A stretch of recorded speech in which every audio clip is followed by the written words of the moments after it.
એવા અણમોલ મોતી ગુજરાતના રે એમાં માનવીયું આવે ગામો ગામના રે એમાં બંધન નથી રે નાથ જાતના રે એવા અણમોલ મોતી ગુજરાતના રે.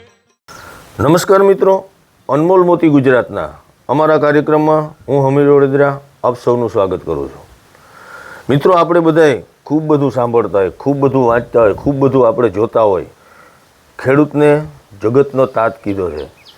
આ સમગ્ર સૃષ્ટિનું જે સાયકલ જે છે, જે સર્કલ જે છે, તે આપણે એવું કહી શકાય કે ખેડૂત દ્વારા જ ચાલતું હોય તેવું મને અને તમને આપણે અનુભવ્યું પણ છે, આપણને બધાને ખબર પણ છે. પરંતુ આ ખેડૂત જે છે ક્યાંક ને ક્યાંક પીસાતો હોય, ક્યાંક ને ક્યાંક એવું દર્દ લઈને બેઠો છે, એવી તકલીફો વેઠીને બેઠો છે કે ક્યાંક ને માણસ ખેતીથી કંટાળી અને બીજા ધંધા તરફ, બીજા રોજગાર તરફ અને અગર તો બીજા ક્ષેત્રમાં પોતાનું જે કામ જે છે તે કરવા લાગ્યો છે. પરંતુ આપણે બધાએ જાણીએ છીએ, હું જાણું છું, તમે પણ જાણો છો કે જ્યારે ખેડૂતનું સાયકલિંગ જ્યારે વિખાશે ત્યારે આ સૃષ્ટિનું સમગ્ર જે સાયકલિંગ છે તે જરૂરથી વિખાવાનું છે. પરંતુ આ ખેડૂને હું તો એમ કહીશ કે જીવતો રાખવા માટે, આ ખેડૂત માટે, મારા અને તમારા માટે જે કંઈ પણ ખેડૂતો છે તેના અવાજ ઉઠાવવા માટે કોઈકને તો જાગવું જ પડશે. અને આ અવાજ, મારો અને તમારો અવાજ લઈ અને આગળ પહોંચાડવા માટે, વેદના જે છે તે વ્યક્ત કરવા માટે એક વ્યક્તિ છે, એક યુવાન છે જે મારા અને તમારા વતી ખૂબ બધી લડત કરી રહ્યો છે, ખૂબ બધું કામ કરી રહ્યો છે. તો આજે આપણે એમની પાસે ખાસ એમનો પરિચય મેળવવો છે, એમની કામ કરવાની જે સિસ્ટમ છે એના વિશે થોડી માહિતી મેળવવી છે. તો હું વાત કરી રહ્યો છું હિતેશભાઈ મોઢવાડિયાની. હિતેશભાઈ, સૌથી પહેલાં તો અમારા કાર્યક્રમમાં તમારું સ્વાગત છે. આભાર. હિતેશભાઈ, થોડોક તમારો ટૂંકો પરિચય જે છે તે આપણે દર્શક મિત્રોને આપશું. મારું નામ હિતેશ મોઢવાડિયા, ગામ મોઢવાડા છે અને હું ખેડૂત આગેવાન તરીકે મારી છાપ છે જી, અને સોશિયલ મીડિયાના માધ્યમથી બધા લોકો મારા નામથી વાકેફ છે. બિલકુલ. અને જ્યાં ખેડૂતનો હિત થતું હોય ત્યાં હું હંમેશા દિલ ખોલીને બોલું છું, કોઈના પ્રેશર વગર બોલું છું.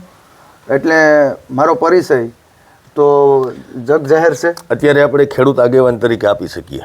હા, બરાબર. હિતેશભાઈ, આ ખેડૂત આગેવાનની વાત આવી, વાત શરૂઆતમાં જેમ મેં કરી, ખેતી, ખેડૂત, આ બધાએ આજે સાયકલિંગ જે આપણે વાત થઈ કે એકાબીજા હારે જોડાયેલું છે. આ સૃષ્ટિનું સમગ્ર જે જીવ છે તે ખેતી બાદ જ એકાબીજા હારે જોડાયેલા છે.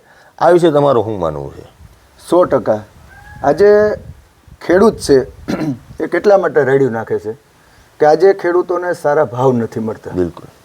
જો ખેડૂતોને સારા ભાવ ન મળે તો આ બધું કેવી રીતના હાલશે? તમે સૃષ્ટિની સાયકલ વિશે વાત કરો તો આજના દાખલા તરીકે, એક્ઝામ્પલ તરીકે મગફળી લઈએ જી, તો 2010ના ભાવ આજે છે.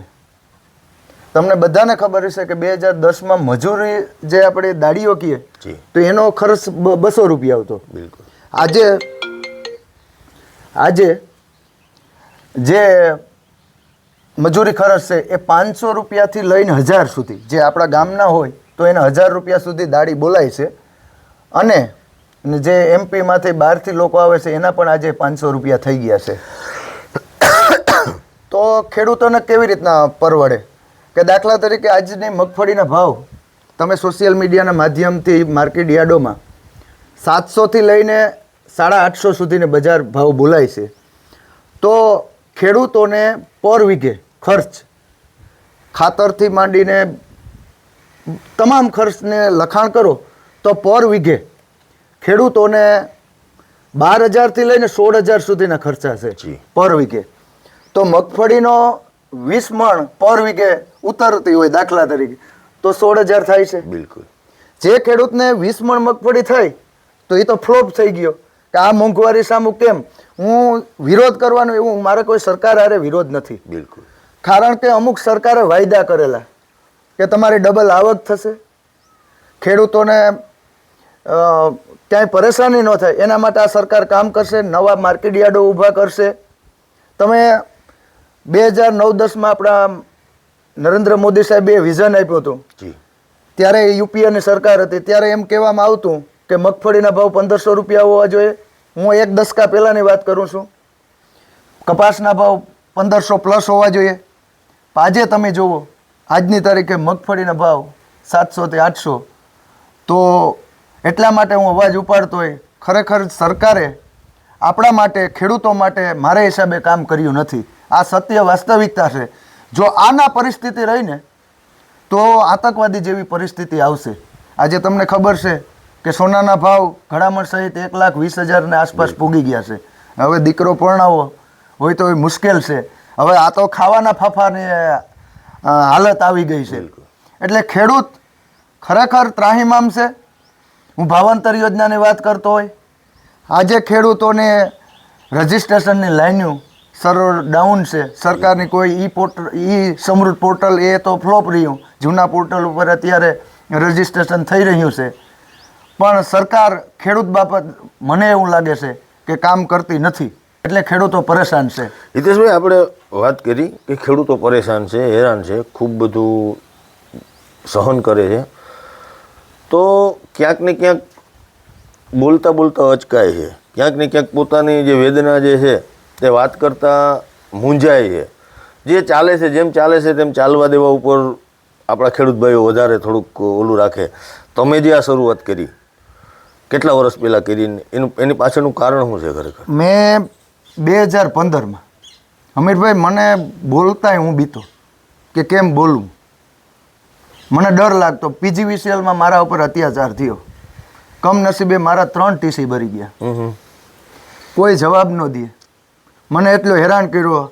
રિશ્વત માગવામાં આવી, દીધી પણ. જ્યારે પછી એમ થયું કે આપણા સમાજ અને આપણા વિસ્તાર માટે હું બોલીશ, જ્યાં અત્યાચાર થતો હોય ને. એક નિર્ણય લીધો. હું મેરનો દીકરો છે અને આપણા બધા બીજામાં શપથ લે છે, પણ ખરેખર જ્યાં શપથ લેવાની ના નથી લીધી. એટલે જ્યાંથી અત્યાચાર થયો અને ત્યારથી મેં શપથ લીધા કે હું ખેડૂત માટે બોલીશ. મને બોલતા હરમ આવતી હતી. પછી હું લાઈવ થતા પણ હરમાતો. જ્યારે પહેલી વખત લાઈવ ને થયો એટલે મને કંઈ બોલતાય ન આવડે. આ પરિસ્થિતિ તો મેં કીધું ખેડૂતો માટે મારે બોલવું, ખેડૂતોને જાગૃત કરવા. મારે એક કમનસીબી હું તમને કહું, ખેડૂત માટે હું 10 વર્ષ બોલ્યો, પણ સંગઠનના નામે છે ને મને એટલો બધો રિસ્પોન્સ નથી મળ્યો. જ્યારે ખેડૂતનો હવારથ આવે ને ત્યારે બધા ભેગા થાય છે. આપણા ખેડૂત સમાજને હું આ સોશિયલ મીડિયાના માધ્યમથી કહેવા માગું છું કે ખેડૂતનો જ્યાં પણ પ્રશ્ન હોય ને ત્યાં ભેગું જૂથ થઈ જવું જોઈએ. તમારા દાખલા તરીકે હું પાક વીમા બાબત જ્યારે મુહિમ ચલાવતા કે જ્યાં અહિત થયું હોય તો ત્યારે તંત્ર એ દાખલા તરીકે હિમાણી છે કે ને આંટો મારી જાય તો એ ખેડૂતો કહે કે હિતેશભાઈ અમારે તો સર્વે થઈ ગયું ને હવે અમારે નથી. એ ભાવના નથી કે આ ખેડૂતોને નથી થયું. તો આવી ભાવના સાથે ખેડૂતો સંગઠિત થાય તો થાય, પણ મેળ બેઠો નહીં. હું પ્રોબ્લેમ છે ખબર નથી, કે એનો ડર છે ખબર નથી. કારણ કે હું ડરવાવાળો નથી.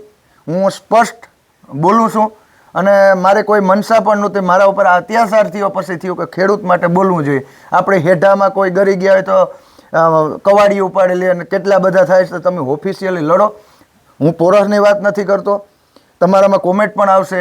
અમે 17થી લડત આપી એટલે અમારા PGVCLના જે પ્રશ્ન આવતો એનું નિરાકરણ આવી ગયું. અને અત્યારે આટલા વરસાદમાં પણ લાઇટ નથી જતી. એનું ઉદાહરણ પૂરું પાડ્યું. અને અમારા ગામના મેં પહેલી વખત જ્યારે રવિ પાકનું પ્રીમિયમ કાપવામાં આવતું હતું, પાક વગરનું પ્રીમિયમ, જે પાક વીમાની ગાઈડલાઈન વાંચી અને લીડ બેંકમાં ફરિયાદ કરીને એવા 4 ગામમાં અમે પ્રીમિયમ બંધ કરાવ્યું હતું. અને ત્યારે જે ખેડૂત લોન લેવા જાય ત્યારે એમ કહે કે મને વધુમાં વધુ લોન આપજો.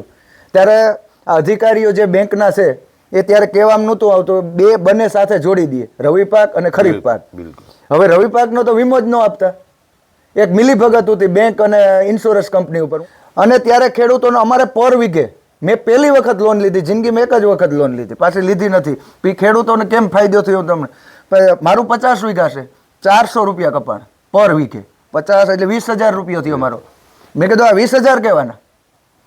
પછી મેં મંથન કર્યું, ગાઈડલાઈન વાંચી અને પછી મેં ફરિયાદ કરી. અને ત્યારથી અમારા ગામમાં પહેલી શરૂઆત ઓનલાઈનની થઈ કે ભાઈ મેં જીરું, ભલે મેં રવિ પાકની લોન લીધી હોય, પણ મેં જીરું 5 વીઘાનું વાવ્યું એટલે એ ખેડૂતોના પ્રીમિયમ બસ્યા. એ પછી દાખલા તરીકે સોઢાણા ગામમાં એ વસ્તુ નહોતી થઈ. એ ગામના 3 કરોડ મારા હિસાબે ગયા હતા. એટલે સંગઠનની આ તાકાત છે.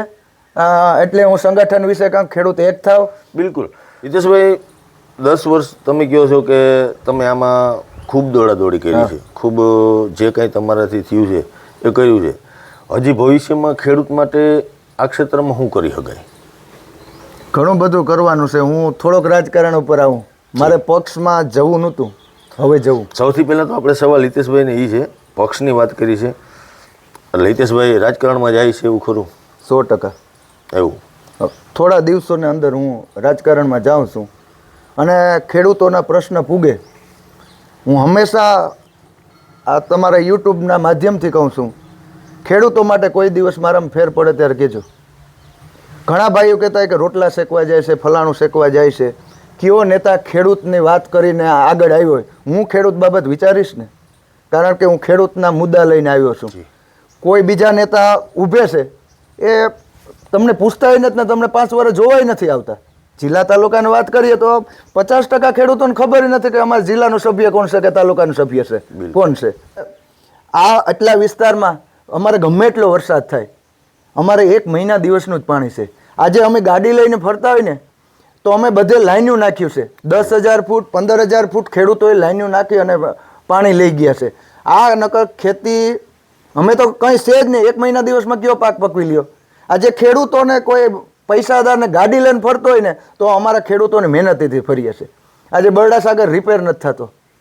ખરેખર દુઃખની વાત છે. મને તો એવું છે કે સરકાર એ ઉપર નજર થોડા ઘણા રૂપિયા વાપરે તો નવા જૂનું પાણી ભેગું થાય. તમે માંડવી ઓરવી પણ શકો, પણ મને એ જ મારી મનસા છે કે એ કરતા નથી. વિરોધ પક્ષી છે તો હું એ મુદ્દા ઉપર પણ રાજકારણ કરીશ, કારણ કે કામ કરો. એટલે બરડા સાગરના ખેડૂત છે મને અને માલધારી છે દિલથી વંદન કરતા હશે, પણ અમુક લોકોને નહીં ગમતું હોય મારી વાત. એટલે હું ખુલ્લે બોલા. ઘણા કહે કે તમને મારશે, ફલાણું થાય, ઢીકણું થાય. હું બધું કરવા તૈયાર છે. કોકને કહેવા થાય કે મરી ગયો છે તો કહે કે ઘેડ માટે શહીદ થઈ ગયો હતો, અને આપણા વડવા શહીદ થતા આવ્યા. મોતથી હું કોઈ ડરતો નથી અને ખુલ્લીને બોલું છું કાયમ માટે. ખૂબ સરસ હિતેશભાઈ, તમે આજ દિવસ સુધી ખેડૂતો માટે ખૂબ લડાઈ કરી છે, ખૂબ મહેનત કરી છે, અને હારે હવે તમે જે આ તમારું એમ કહેવાય કે એક નવું ટર્નિંગ પોઈન્ટ તમે લીધો છે, રાજકારણમાં જાઓ છો. રાજકારણ કરતાં રાજનીતિ કેવું મને વધારે ગમશે. 100%. કારણ કે આપણે કોઈ વ્યક્તિ હારે આમાં વિરોધ જ ના હોય. 100%. જે કંઈ નિયમો છે, જે કંઈ એમ કહેવાય કે નીતિ છે, એના વિરોધમાં ક્યાંય આપણને અગવડતા ભર્યા નિયમો હોય, આપણને ખેડૂતોને જે એમ કહેવાય કે અનુકૂળ ના આવે એવા નિર્ણયો હોય, તો એના માટે બોલતા હોય. એની માટે આપણી ફરજ આવે છે, આપણું કર્તવ્ય છે. એના માટે તમે ખૂબ બધી મહેનત કરો, ખૂબ આગળ વધો, અને ખેડૂતો માટે સતત ને સતત જ્યારે ખેડૂતોને કંઈ પ્રશ્નો આવે ત્યારે ત્યાં તેમને ખંભે ખંભો મિલાવી ઊભા જ છો, અને આવનારા સમયમાં પણ ઊભા રહ્યો એવી માતાજી પાસે પણ પ્રાર્થના કરશું. અને આવા જ બીજા કોઈ પણ વ્યક્તિઓ સમાજ માટે કાંઈ પણ કરે છે, આ સૃષ્ટિના કોઈ પણ જીવ માટે કાંઈ પણ કરે છે, તો તેમની વાતો, તેમનો સંઘર્ષ તમારા સુધી પહોંચાડતા રહેશું.